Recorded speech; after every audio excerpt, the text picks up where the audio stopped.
Good afternoon, everyone. How are you all doing? Great, and some people seem to have doubts. Maybe you're not doing great because you had a horrible time in traffic. Yeah, hopefully not. My name is Sandy Snoeck, and I'll be your moderator for this session on mobility. And let's be honest, traffic jams are on the rise, cities are becoming more crowded, and finding a parking spot is becoming a real challenge. And for some of you, it was not possible to come by bicycle all the way to Paris, even electric. And transport, public transport, does not always keep up with the demand. And also returning home might be a challenge because we often lack efficient mobility solutions. Please raise your hand if last week you experienced some transportation stress. Okay, so I have the solution for all of you. Just stay here for the coming 75 minutes while we discuss this session, Light and Agile, how to foster sustainable mobility. And this session will consist of 3 parts. The onboarding of all of you, you're in a huge bus, and the onboarding will be done by Evrim Taskiran from CycleCure with a keynote on the future, micromobility and circularity. Then we will accelerate with some entrepreneurial spirit, and we will invite 3 CEOs here on stage. And the last part of this session will be finding parking spots, which is quite a challenge living in this big city. Luckily, it's someone from RATP City Solutions who will know how to do the ecological transition. But first things first. The keynote of Evrim Taskiran, the CEO of CycleCure, and that's a company selling and reselling refurbished e-bikes and e-scooters. If you have a problem, they pick it up at your home or your office, and they repair it and bring it back to you fast, no matter where you are. At least when it is in Belgium, where the company is based. So Evrim will highlight us the advantages of micromobility on sustainability, efficiency, and circularity. But he will go further than that. He navigates the mobility challenges of today, and he drives us to the transportation mix of the future. People, fasten your seatbelts, adjust your mirrors of perspective, and please give Evrim a round of applause.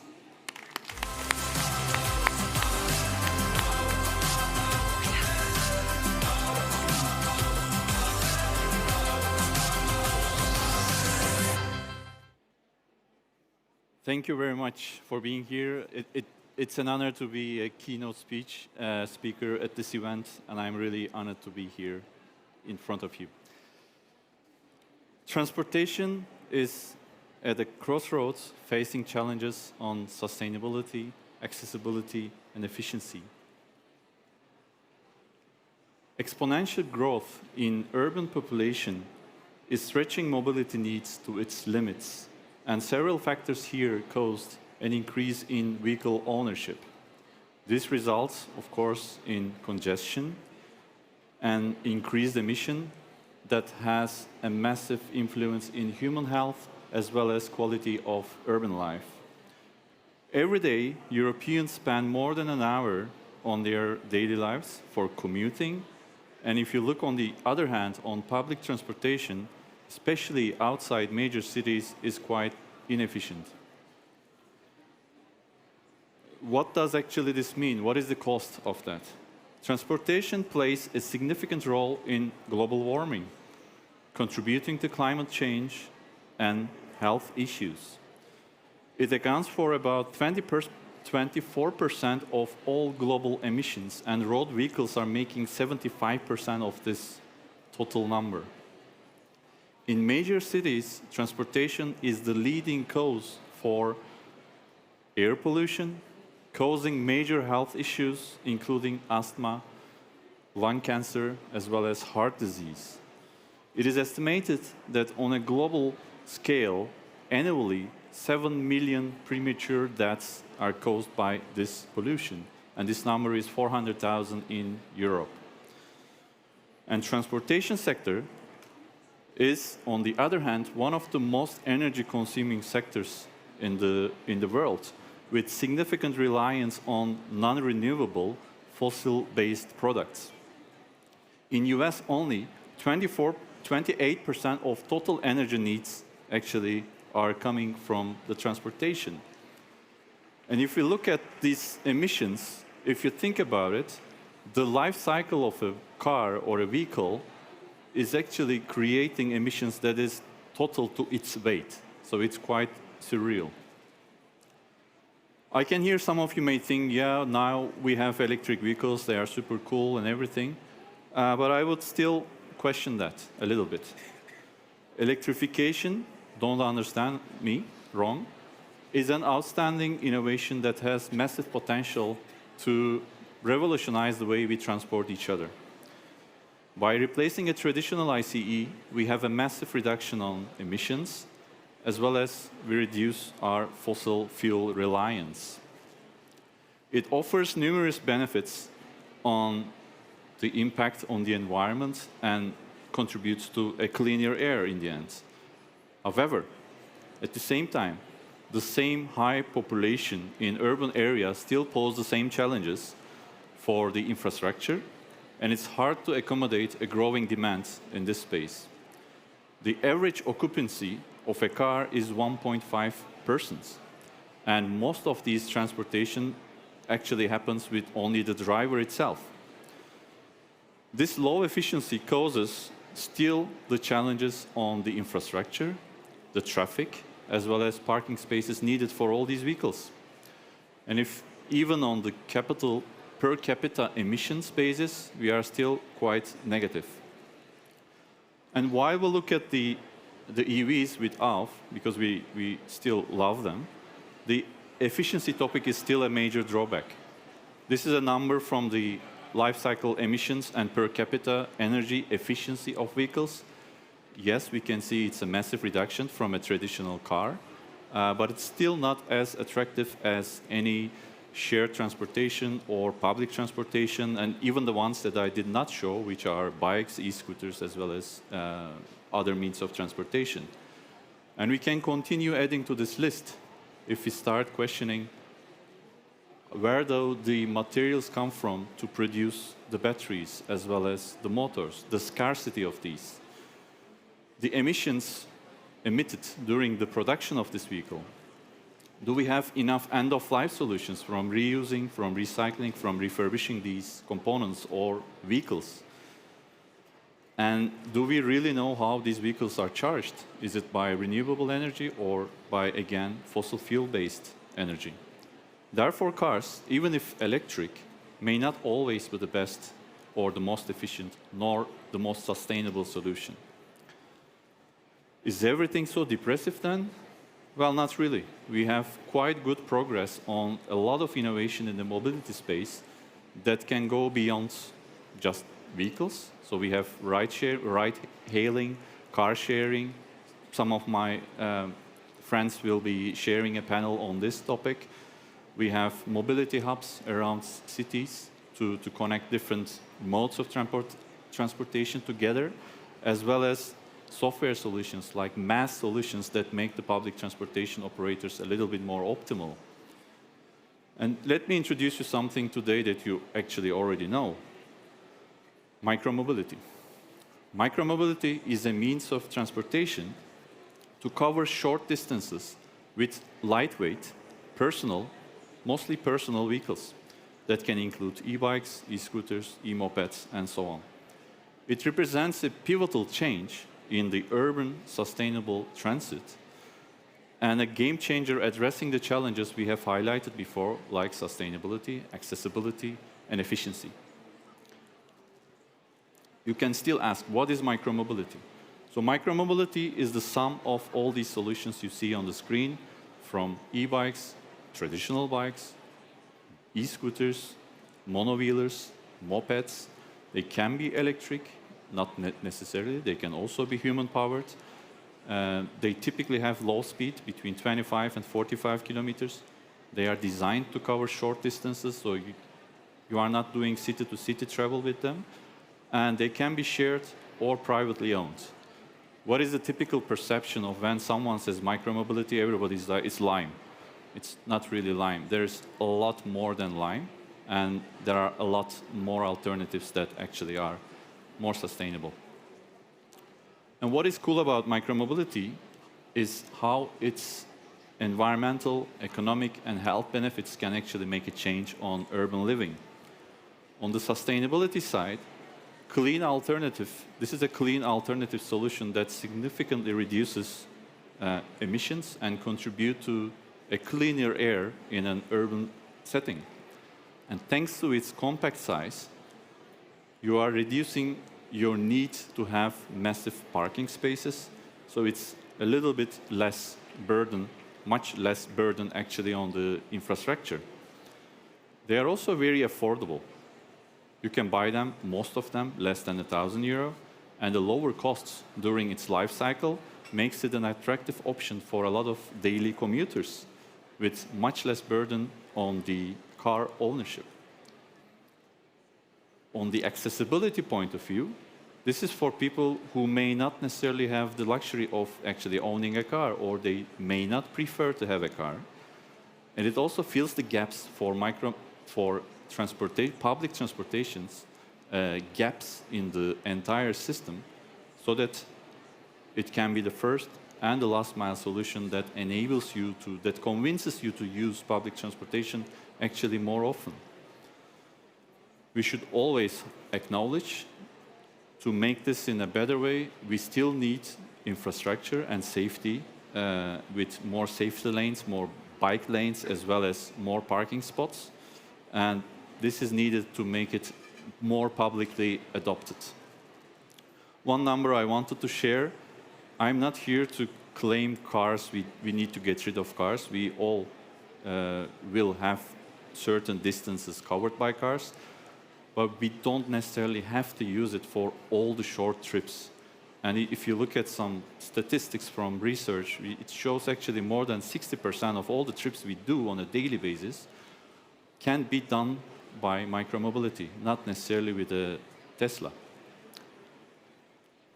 When it comes to giving real-life examples of how micromobility can change an urban or a rural landscape, it's typically very easy to think of the city of Amsterdam. And for many of us, this transformation actually happened before many of us were born. But on the other hand, we all have witnessed how this change can happen during our life cycle. In the city of Paris, with consistent and really insane effort on the infrastructure, hundreds of millions spent on bike lanes, that already created a massive shift in people's minds that this might be actually an option I go for. And every year when I come to Paris, I'm surprised to see the adoption is growing every year on an exponential way, and there is now already queues of bikes creating their own congestion. On the other hand, is micromobility perfect? Not necessarily. And let's enter the dark side of micromobility. Like many other trends, this hype created massive investments during the 2018 and 2020 time period, and not necessarily for the sake of the benefits we have highlighted, like sustainability or efficiency, but more, of course, for growth and profits. And this, on one hand, created massive annoyance for the public. I can see many faces that actually don't like them on sidewalks, but it also created a massive electronic waste. So these are pictures from China. This is one example of what it can mean if you invest in unsustainable businesses doing operations in unsustainable manners. Another one. Looks surreal, right? It's like endless. It's millions, thousands of devices that are no longer used. So after going through this, I would like to show you a little bit behind the scenes of micromobility and what it could actually mean and how or which players are doing something about this. So in my venture, CycleCure, we are taking an active role in the reusing, repairing, refurbishing, and recycling activities to prolong the lifespan of these devices, but also give the ones that are seen as defective or obsolete a second life that they can continue living their lives. This is a picture when I asked AI how does circularity in micromobility means, and I got this thing, but I have better pictures that are with real people with real warehouses. So what we are trying to do here can be on the entire vehicle level, but it could also be on a just component level that you keep reusing and refurbishing everything that you have so that you reduce the consumption, you reduce the production, and feed all this information, all this data you collect from this whole activity, tens of thousands of devices. You can even feed that information back into the eco-design so that the new products are designed in a more repairable and more ecological way. So these are not pictures from China. These are pictures from my own mobile phone.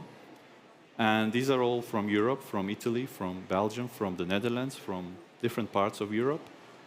So if things are done in the proper way, you may not end up in this way, but this is business. Things happen. But the message I'm trying to give is there are still a small number of players in this ecosystem that are trying to do something for them. And this can even go beyond. I had a video which I don't want to share because it hurts me to see bikes left behind the stations are scrapped, put in the back of a truck, and then completely recycled. And now we are actively taking a role in bringing these devices back into their second lives. These are non-AI photos of real warehouses and where we do these things with real people that are employees of our company. And the end goal is to have them look like the one on the right bottom. So these devices that were given away or that were seen as a cost to get rid of could actually be refurbished completely to be fully functional and fully even nice looking if you really push all the effort into it. Also wanted to touch a little bit on the shareholders and how different players can make this happen, because it doesn't happen just by some startups trying to raise some funds and try to make a big change or a big impact. A lot of players need to put all the efforts and the pieces of the puzzle need to come together. So we have a significant role from the governments to actually help us to enable this entire ecosystem and connecting different pieces by investing into infrastructure, by having incentive models, by having subsidies and grants so that these companies can actually have some capital to continue their businesses. Because if you look at the pictures, it's not really a VC story, I can tell you. I have been pitching to a lot of people, and if you give the story, VCs are like, yeah, this is really tough business, and it's not like a software way of scalable. That means you need additional sources of funding, and that could come from governments or from impact funds or from different resources, and ideally until you reach a certain way of making that business run itself. So the partnerships between businesses, governments, different players, and also this helps communities to adopt these types of modes of transportation, but also it creates a means of a mentality that is around sustainability. Excuse me. So I've tried to walk you through the way we know in the most traditional way with the congestion that we all are familiar with. Walk through that with some innovation in the mobility space and focus only on the micromobility, which is where I am coming from. I have no intentions to say this one is better than the other. but I think we need to have a mix of all these different pieces coming together and work together. So the last note I have is the feature is now, and it's ours actually to protect it. Thank you very much. I have a stand over there in the micromobility section, so if anybody is interested, I'm happy to have a chat. Thank you so much. Thank you, Evrim Taskiran, for having this keynote. I'm glad you're still there. All right. I maintain that micromobility will be a part of the transportation mix of the future, but that we also have to be aware of e-waste. And we should always keep the circularity in mind. And I also maintain that we have to commute during 1 hour every day. That's the average in Europe. So if we commute, then we better do it well. So I would like to accelerate our journey with some technological and social innovations towards sustainable mobility. Let's welcome our following guests on stage. It's Leahu-Aluas. Leahu-Aluas. Welcome, please have a seat. It's Ananta Vangmai.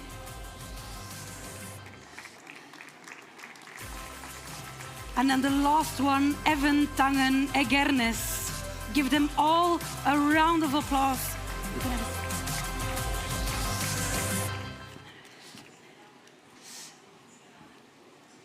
Welcome, dear panelists. Great to have you here. So we have Leahu-Aluas from Driveco. Could you maybe just in a 1-minute pitch tell a bit more about your company? Yes, good evening, everyone. Excited to be here with you.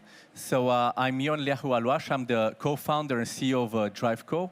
We build and operate EV charging stations since 2010. So we're a French pioneer in this industry. We operate today over 6,000 charge points all over France, another 4,000 in construction. We started our company in France, but we're extending very rapidly all across Western Europe. And thanks to the thousands of people that use our chargers every single day, we're able to avoid over 26,000 tons of CO2, which is equivalent to about 2,000 households. And that's really our mission, is to decarbonize mobility. All right, that was 1 minute pitch. Ananta. Hi, everyone. So I'm Ananta Vangmai, the CEO of Revivebattery. And to put it simply, we do something like a CPR to an almost dead person. We do CPR to lead batteries. We regenerate them, and we help them last up to 3 times longer, trying to compete with the lithium industry. But as they say that lead is dead, I'm here trying to bring more transparency and a bit more awareness around the battery industry in general, and how lead batteries can also be, for certain use cases, used much more with a brighter potential. Thank you. Evan, your turn. Hey, everyone. Thanks for having me. My name is Evan Heggernes. I'm the general manager of our car sharing business in Europe at Getaround. So Getaround is the largest car sharing player in Europe, where we're connecting people with the car with people that are in need of a car. All right. I'm going to start with you, Ananta. You mentioned that you're reviving lead batteries. To be honest, I thought they were dead, but you do something amazing with it. Why is that? Because lithium, that's the future, right? Yeah, a lot of, right now, there's a lot of spotlight on lithium batteries. And, rightfully so. They're an amazing bit of technology. They last for a very long time. The energy density is really high. But we need to understand what happens behind the scenes of the industry. And that is, how much lithium do we have in the world? What other metals are involved in the process? And is lithium important for every single application? I'm focusing on lead batteries, and this was your biggest, again, 120 years of reputation in the market. The technology's been around for a very long time. But 30 years ago, they stopped developing it. And somewhere, a technology that could bring lead batteries back to life, reverse the sulfation process, the tiny crystallization that happens inside a lead battery, there's a possibility of reversing it. So for some reason, this technology did not really become as mainstream. And from the research that I've done ever since I've come into this specific industry is to understand that if a battery can last 10 years, 12 years, there's a design life of a lead battery, and if it can last to 12 years, why are we getting rid of it at just 3 years? So my attempt is to try and bring more attention to the regeneration of lead batteries and build a proper use case around it so that the batteries can be used second and third lives, and then they're good for recycling. Mm-hmm. So you want to revive the lead battery. So for you, no lithium, not a fan of that? Lithium, absolutely. Without lithium, no phones, no cell phones, no laptops. Our world won't be as digital and as connected. There's a battery type for every use case. And it's important for the consumers to know that, okay, if I need to store solar energy in my house, maybe a lead battery is going to be a safer, cheaper, and more convenient option to have rather than lithium, for example. Because once the lithium battery is used, or even if one cell within the lithium battery is not working properly, the entire pack is of no use. There's no way to regenerate lithium batteries. But for lead, yes, there is a possibility of regenerating it. With the nickel, yes, there's a possibility. Mm-hmm. So, Ian, we might have a problem now, because at one point we're not able to do something with lithium, but still you, since you install EV charging stations, you do believe in that technology.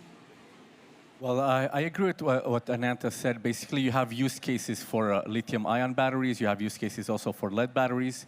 I come from the solar energy industry, so I also worked in projects where you didn't have the electric grid, notably in Africa, where lead batteries make more sense just because they're cheaper. But if we look at the transportation sector, where we need a high energy density, a lot of power, and a lot of energy, lithium-ion seems to be the technology of choice. But having said that, we're technology agnostic in the sense that we're not working on building electric cars. We're building the infrastructure that puts the energy into those batteries. So for us, if it's lithium who wins the game, if it's sodium, if it's other technology, for us it's all the same. What we're trying to accomplish is to say to people, you can make the transition from the ICE car to an electric car in a very smooth way, meaning you have the car that's available, the car is at a good price point, and once you get into your car, the charging experience is as, let's say, easy and perhaps even more pleasant than putting gas into your old car. And that's what we're working on, in building this infrastructure that is convenient, that is everywhere where people commute on a daily basis, and at an affordable price, with an added advantage of the electric car, which is that it's 3 times more efficient than an ICE car. So that already puts us in a good position to have a technology that reduces costs for the end user. Mm-hmm. You mentioned, we install infrastructure, and it's of course quite important because it has to be convenient for people to use their electrical vehicle. But I'm based in Belgium, and I always heard that if we want all Belgian cars, which are only 7 million, that we would need the whole electricity network of whole Western Europe. Do we have enough electricity? Do we have enough power to have the transition towards electrical vehicles? Yeah, so there's a lot of studies that have been done on this topic. So you're looking at the power and the energy. So the power is the electrical grid that you need to build up. And what we notice is that grid operators throughout Europe, and especially in France, have been ramping up their processes, their people, in order to accompany this change. In terms of energy, right now solar and wind are, in terms of new capacity, those are the energies that we're pulling on the grid more and more every day. And the fact that you're combining new energy production that is clean, that is modular, that is very fast to deploy, such as solar, with the electric car that actually needs this energy, you're matching the demand curve, demand supply curve pretty well. And actually, if you think about it, when you do the calculation, we're only going to need to produce around 20 to 25% more energy today for the electric cars than we're using today. And then there's other companies like Getaround that also come into the picture. By sharing the cars means there are less cars on the road and naturally less energy that needs to be produced. Yeah, let's dig into that, because you mentioned we only need 20 to 24% extra energy. But of course, if everybody will just overconsume their cars, then we still have a problem. So, Evan, this is where Getaround comes into the story. What are you trying to convince us of with Getaround? Yeah, so as I said in my intro, we're running a two-sided marketplace. That means that we have cars on one side, and then we have people renting cars on the other side. And I think that we're having an impact on both of these verticals. On the vehicle side, there are studies from all over Europe that one shared car is replacing between 8 and 12 cars on the roads. So obviously that is, having an impact. On the other side of the equation with the renters, we know that car sharing is preventing people from buying a car. It's, pausing a bit for how long does it need for you to own your own car. We have studies from all over Europe as well with people driving less when you have access to cars rather than owning it.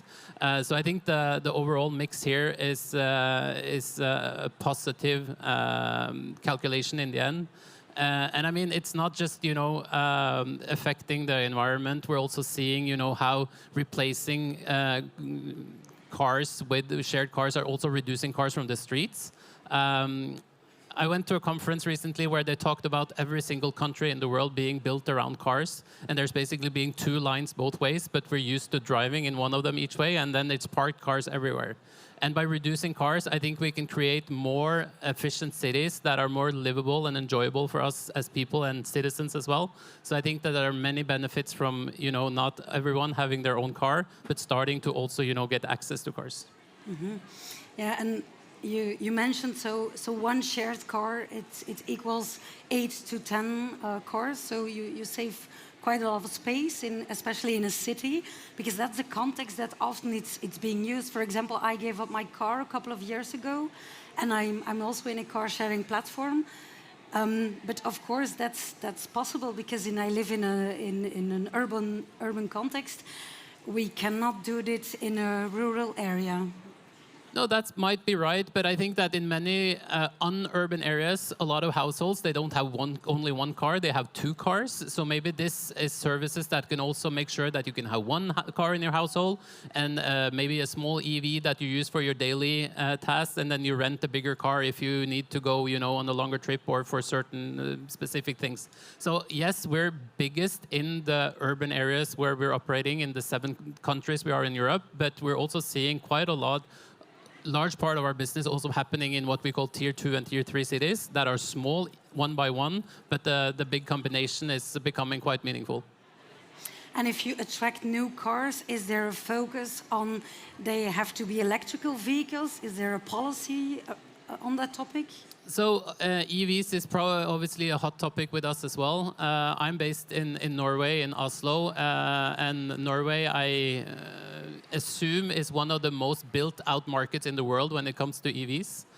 So we have the luxury of using Norway as a playing ground to test out what works, what doesn't work, because it's clearly a different game to rent out EVs than a traditional ICE car.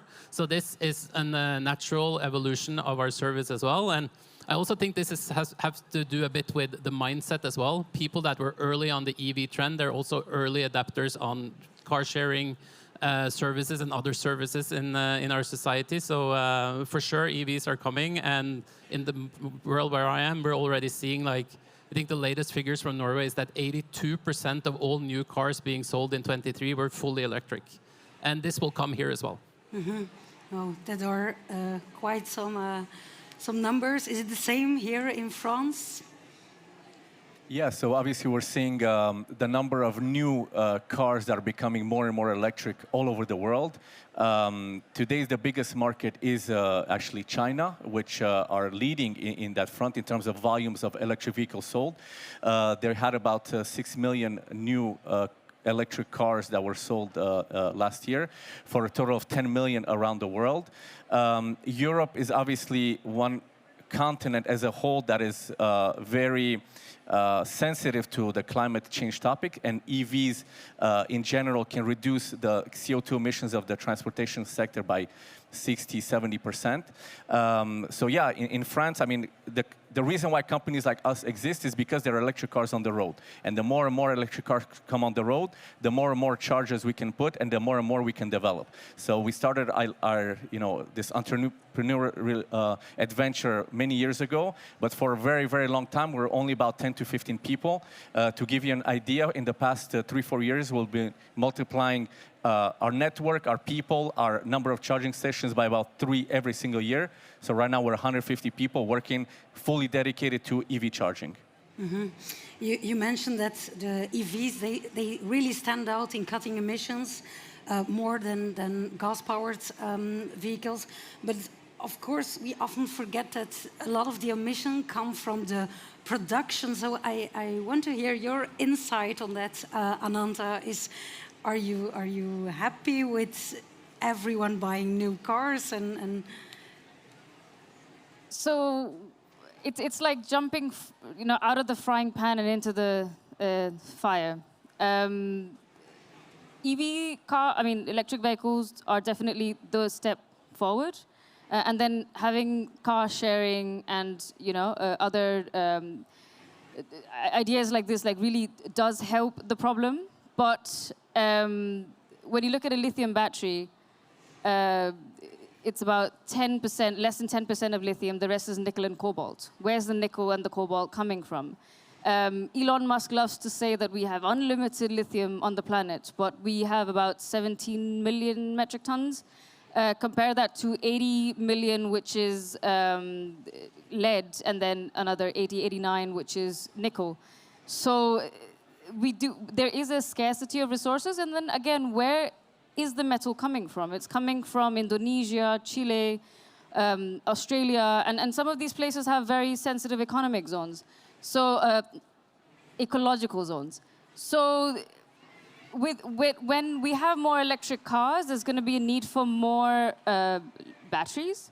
And that's going to come from these resources that we're trying to save. And we have all these discussions around saving trees and forests, and that's where the minerals are coming from. So it's really important that consumers understand where the material is coming from, and whether it's from a politically or a geologically sensitive area, and then the pollution that happens with the production of it. I mean, it's not just production, but recycling. We think that recycling is the solution to having a product, but lead batteries, if recycled, you have air, water, land, severe pollution. If lead goes into the into the ecosystem, it causes nerve damage. But then it's the same for lithium. Lithium and all other materials that were used previously in the entirety of battery industry have been they've been poisonous metals, that even a little bit of contamination in the water is going to destroy the communities around it.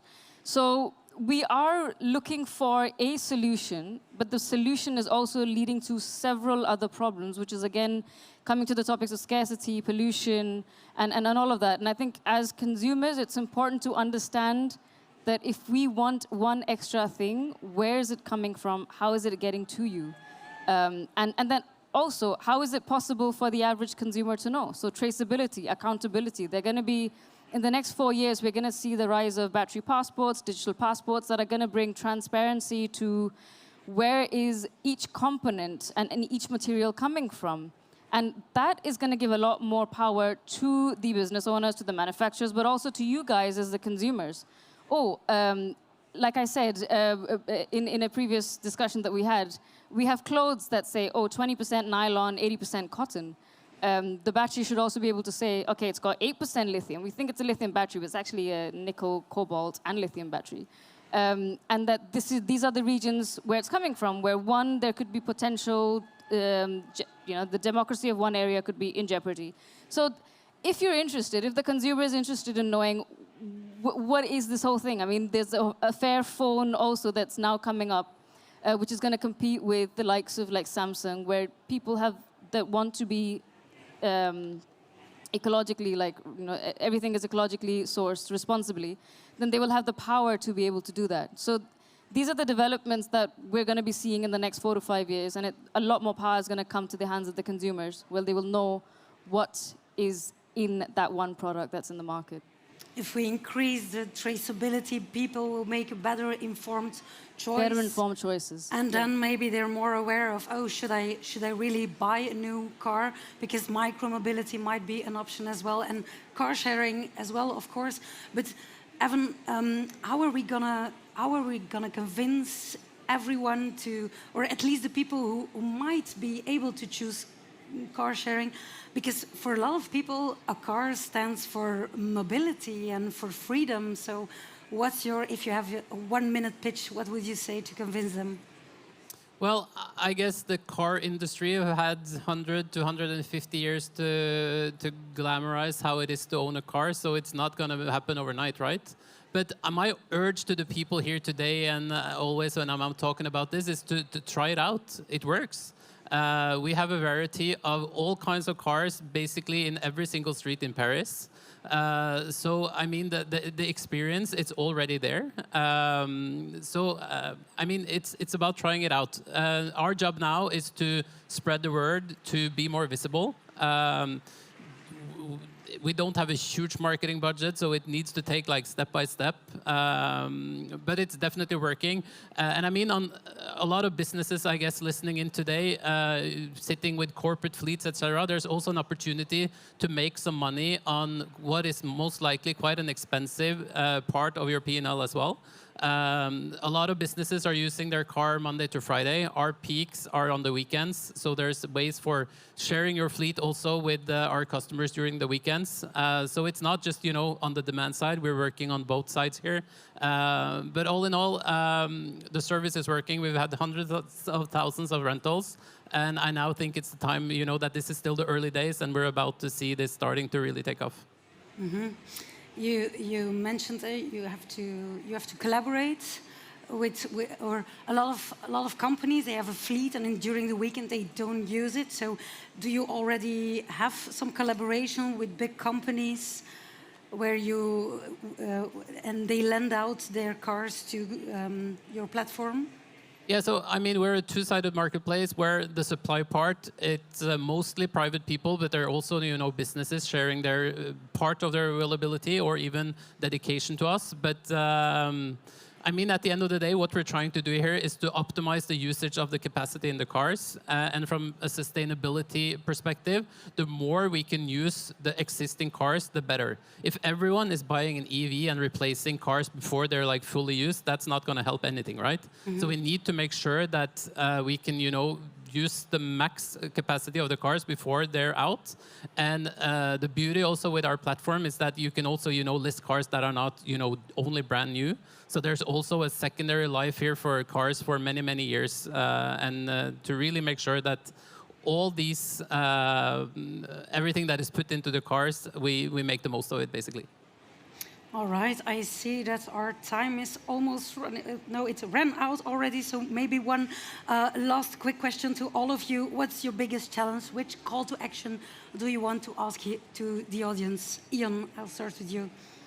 Yeah, so my call to action for all of you is if you have a car that is nearing the end of the life, the next car you should get is definitely electric. You should try it out. You will see the experience is easier than your current car because you can charge it everywhere, so that's a big advantage. You're also participating, you're doing your part for the climate, and ultimately, you're paying way less your energy than you would in your previous car. And of course, come try us out on all the locations. We have, like I said, over 6,000 charge points open to the public, and we try to make it as convenient and as affordable for people to make the switch. All right, I give the floor to you. I would say use, reuse, and then recycle. Make sure that you exhaust all possibilities of repairing whatever you have, and then you're reusing whatever you have, and then really try to judiciously use that one or any product that you have. But in terms of like batteries and energy, know where your batteries are coming from and know what's the actual cost that you're paying towards the battery that you're using. It's heart-wrenching when you look at what's happening to these regions in Indonesia and in Africa. So be informed, be aware, and make the right choice. All right, and Evan. Yeah, the last famous words. I think I'm going to urge all of you to be smart and be ambitious, and not just with Getaround, but there's a bunch of new, just go out in the exhibition hall here today, and there's a bunch of new services. We need everyone to start using them, right? To foster innovation and to have some of these smaller startups here today to become, big companies. We need, people like us that comes here today to try it out. So that's my big urge, and all the companies out there, what they need is customers. So be ambitious, and it's not scary to try something new. All right, I want to thank all of you. Please, you started already. Give them a warm round of applause. Thank you, Evan. Thank you, Ananta and Ion, for this session. And you can still be here. Stay a little bit longer if you want, because we're even going to continue with one more guest, Valère Pelletier. I want to ask you to kickstart your personal engine and come and sit on the chair next to me.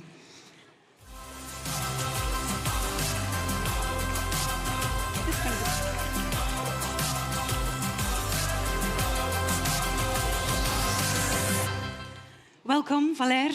You have a fan base over there. Yeah, definitely. You're the General Director of RATP City Solutions. So RATP is a company from the metro for the people who are not based in Paris. But can you tell a little bit more about City Solutions? Yes. Thanks, everyone, for being here. I'm very delighted. So you might know RATP. We are operating the transport in Paris. So if I'm a bit lucky, some of you have used RATP here today. You might have a ticket from RATP in your pocket. So thanks very much for using that. RATP, we are not only operating transport, even if we are trying to do that well, we're also operating city services. So that's what we are doing in RATP Solutions Ville, which I'm heading. We are doing services linked to mobility, but are linked to also real estate, telecoms, energy, logistics, and all forms of new mobilities. So RATP is not only Paris Metro. First, it's beyond Paris. We are present in 15 countries, but it's also beyond pure transport because we're doing real estate and we are linking mobility to other parts of the city's life. So to give an example, for example, we are operating social housing. So we are owning social housing where we've got 9,000 social housing in Paris, and we are trying to connect it as best as possible. First, those social housing are used to host some RATP drivers. So when they don't earn a lot of money, they need to be very close to the city center so that they can operate at 5 in the morning when they get up. They have to go and drive the bus, they have to go and drive the metro, so we're trying to host them as close as possible from where they work. And they don't have a massive pay, so therefore we have to have some social housing which we are operating ourselves. So what we're doing is that we've invested at RATP Group, we've invested in a car-sharing company called Communauto, which you might know they are originating from Canada. And we are invested in their French branch, and we've done a partnership between Communauto and our social housing company, whereby all people living in the social housing of RATP, they can use, at a discounted price, the car sharing of Communauto, which are just down in the car parks that are just below the social housing estates. So we are trying to see how mobility, in an intelligent way or in a comprehensive way, can be useful for the rest of the city. So that's one example. Mm-hmm. Yeah, you mentioned already that you want to make connection between real estate, telecom, mobility, urban logistics. So it's really a more holistic approach, because it's the thinking in silos when where it goes wrong, right? Yeah. Could you give an example? I think the stadium of Lyon. Yeah. I think we've That got, example? yeah, that's, we are learning. RATP, we've been existing for 100 years, so we do have some experience and some things that failed. And we clearly see that when we see things separately, so real estate, education, transport, that doesn't work if we do not connect things together. So if each one is doing a very good job in a silo, overall, it's not a very good job collectively. So we've seen bad example of project being thought only in a silo. So I'm coming from Lyon, so I will quote a project from that city. You've got a very big stadium, Le Grand Stade in Lyon, that was built as a magnificent stadium, but the public transport and the public amenities around it have not been thought at the same time. So you've got a massive stadium, you've got no good roads, you've got no car parks, and you've got no public transport to get to the stadium. So when you look at the people getting to a stadium, there's a peak of use, and it's an empty stadium because people get a lot of time to get to the stadium. So the idea is that you've got to think about the amenity, the accommodation, in the same time as the mobility, and also the real estate that goes around it. So another example where it didn't work is the Châtelet-Léal. So people living in Île-de-France, in Paris, Châtelet-Léal is the biggest hub of public transport in Paris, and it used to be the location of the big market in Paris, but it has been thought initially only as a project, a transport project only. And therefore our pure engineers have done an excellent work because the transport network is perfectly well connected. However, it had a direct impact on the suburbs, or on suburbs coming to Paris, and this hub became, it should have been an urbanistic project. It became something that it was not really nice to get to. So if you think transport and mobility on its own, it doesn't work. It has to be an overall project. And shall I just give an example of things can work, exactly, in a positive way? And I think that's also an example that can inspire some of us today here at ChangeNOW.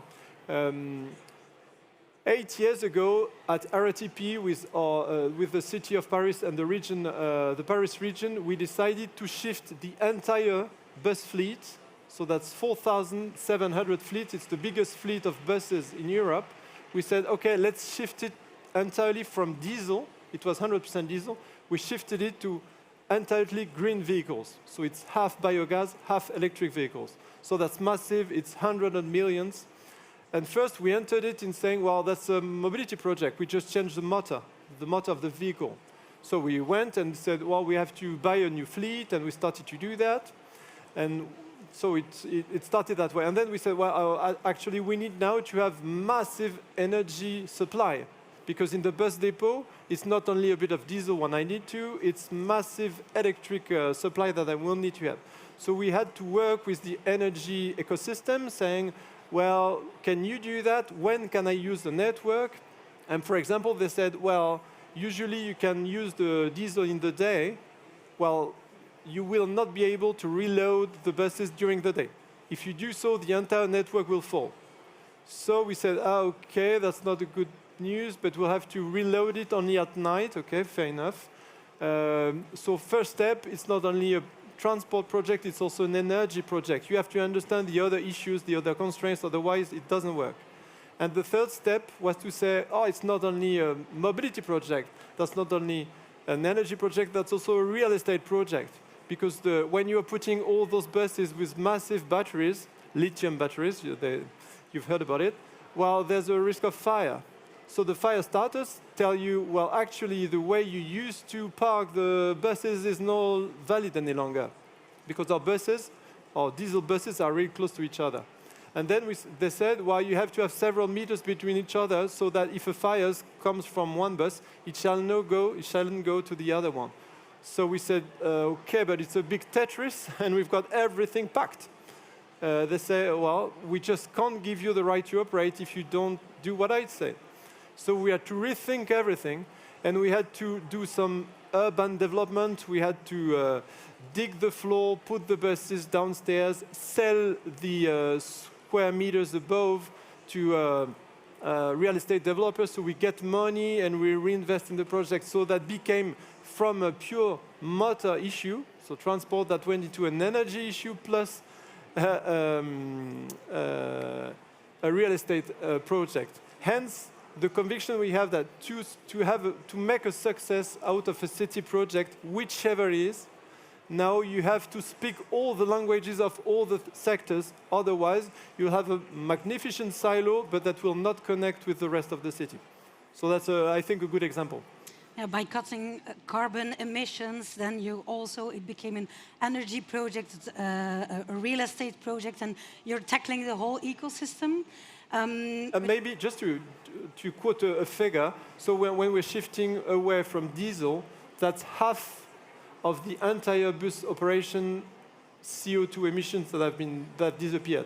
So that's to give you an idea how massive that is. 50% CO2 gone. That was worth the effort. But now we're talking about buses, but RATP City Solutions, it's more than just buses. It's about mobility here in Paris.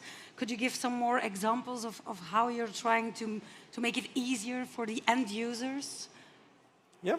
So within RATP Solutions Ville, we've got a subsidiary dedicated into the investment into startups of the mobility and urban services. So we've invested in carpooling, in car sharing, in car parks sharing, in bikes. So we've invested in ZenRide, we've invested in Zen Park, in Klaxit that we sold to BlaBlaCar, that might ring a bell. So we've developed as minority stakeholders. We often have 10% in each of those just to accelerate them and help them out, and mixing their services with our services. What I said with social housing and car sharing is an example. But for example, we're also using in places where public transport is, when you're in a city center, it's worth making public transport. You've got the critical mass. That means if I put a bus, it won't stay empty, it will be filled. If you go further in the suburbs, it's less worth having a big bus. It's not as easy to fill it. So what we do is that we complement the center of the city's network, which is with buses, with carpooling.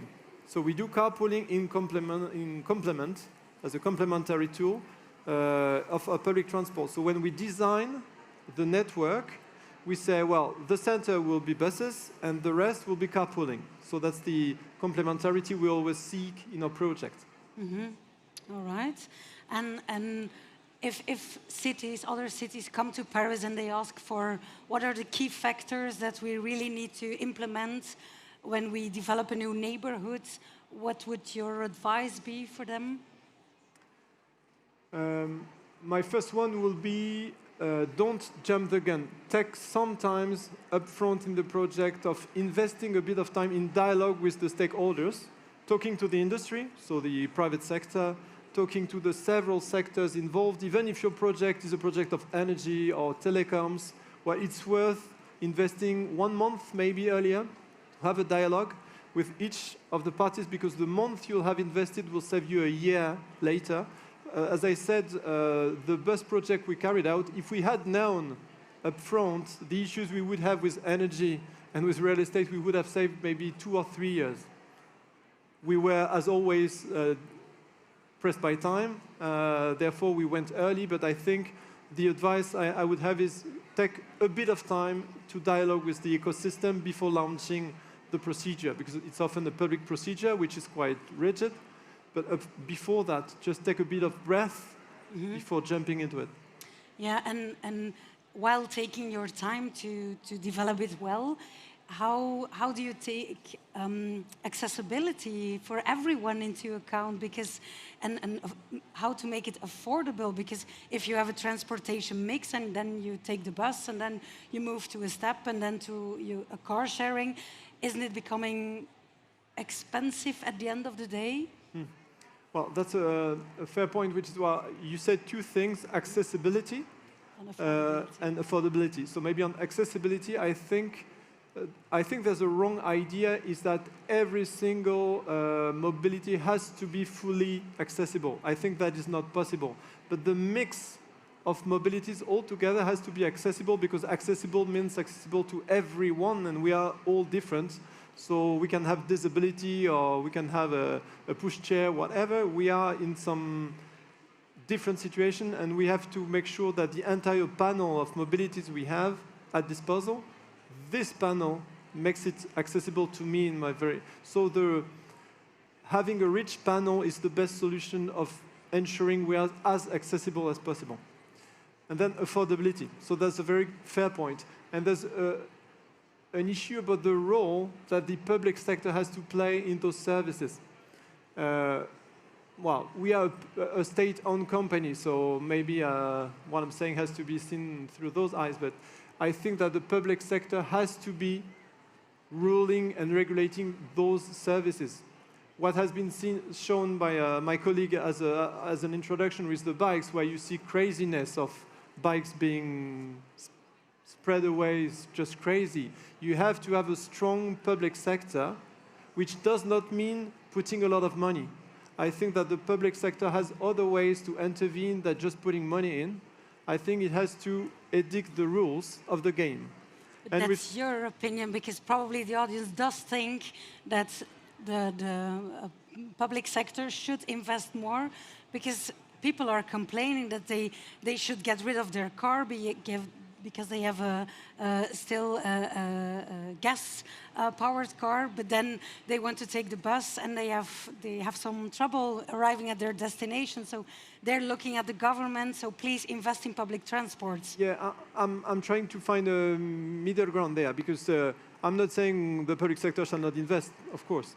However, I'm saying there is some private initiative that has to find its way, but you have to have proper rules based on a long-term basis, where the rules are known and are not changing all the time. Well, we've seen situations where cities have changed the rules, where we say for the e-scooters in Paris, the Paris mayor has changed the rules halfway through, and that was quite difficult for people to readjust. They had to cut the service. So I think the public sector has to put some investment where no one else can put some money, but where there is some private initiative, you just have to regulate and say the rules are those ones, and they are fixed and stable for some period of time.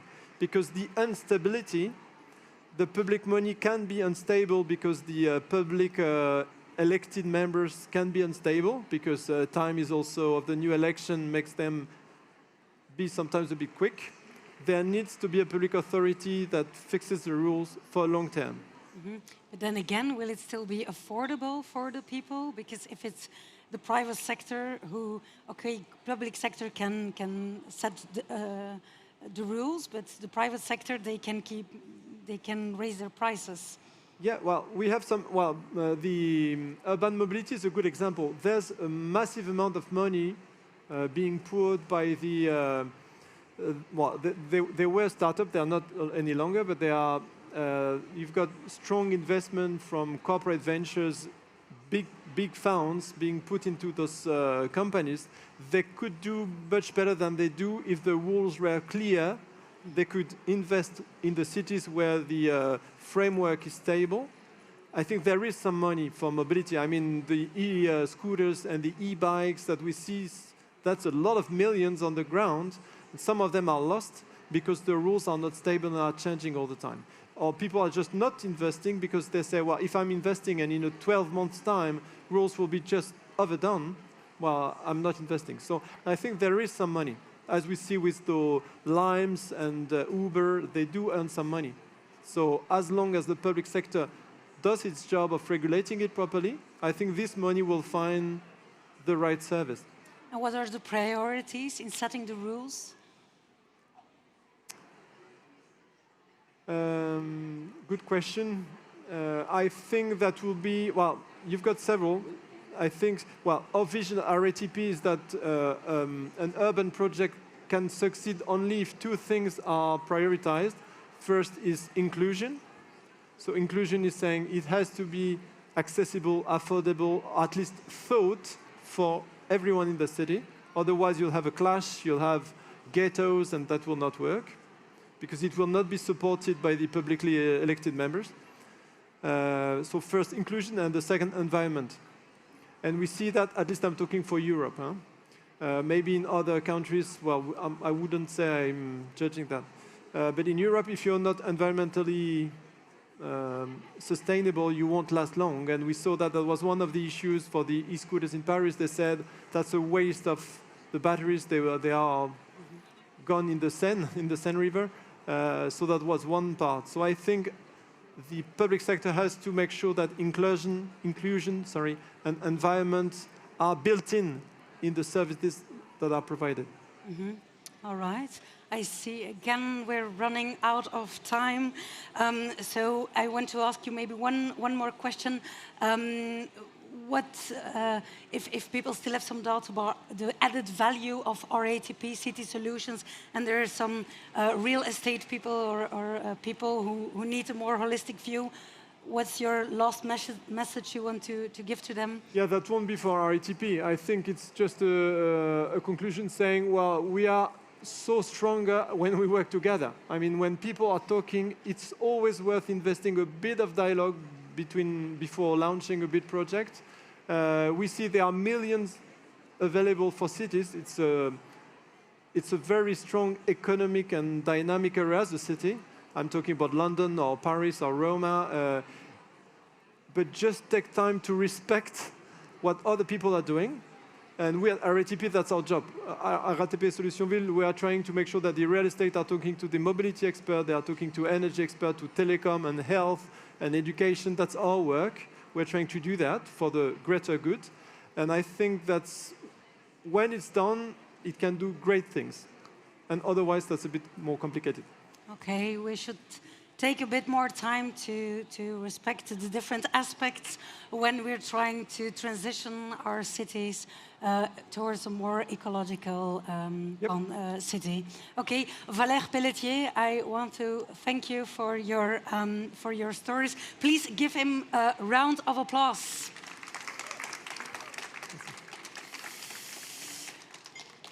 Okay, so we keep in mind that sustainability, it's not just about cutting emissions, it's also about creating more alternatives to move in very different ways. Micromobility is a part as well of the mobility of the future. So let's all navigate there towards a sustainable tomorrow.